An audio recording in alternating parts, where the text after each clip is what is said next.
La CEMIDEP est très fière d'avoir ce prix.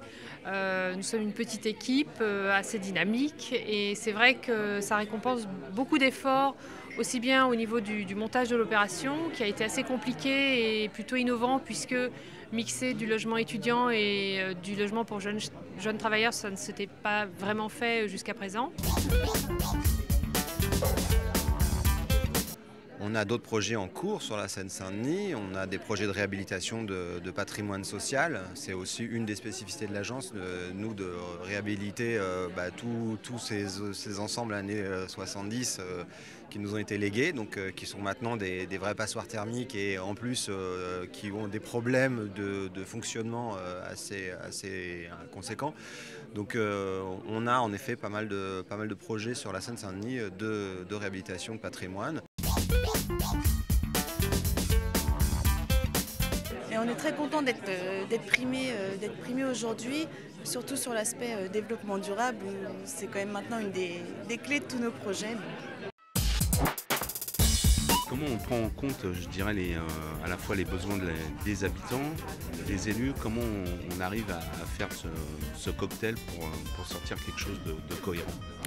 Je pense que l'intérêt de tous ces différents partenaires, finalement, c'est le même. C'est de sauver le plus de qualité possible dans le budget qui nous est imparti. Donc, nous, on essaye d'en donner le plus possible dans ce budget. Quand vous construisez, vous êtes un architecte, vous avez une entreprise, un bureau d'études, mais vous n'avez pas d'habitants.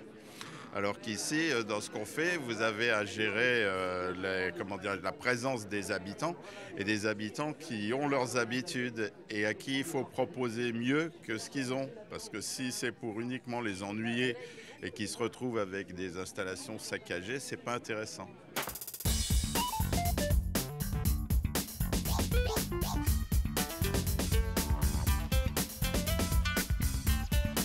Cette édition, c'est la deuxième. On sent qu'elle s'installe et que les opérateurs, les équipes de maîtrise d'ouvrage, même les maîtres d'œuvre, s'investissent. Ça crée de l'émulation. C'était l'idée et ça va créer des bonnes pratiques. Et c'était tout à fait l'idée qu'on avait à l'esprit quand on a lancé ces trophées, ces clés de l'habitat durable. Et donc pour le département, je crois que c'est une excellente initiative et ça valorise des projets, ça valorise les pratiques des différents opérateurs et ça montre que, encore une fois, le logement social, c'est bien souvent celui qui innove en matière d'architecture, en matière d'insertion dans le tissu urbain existant et aussi la manière dont on associe, on accompagne les habitants.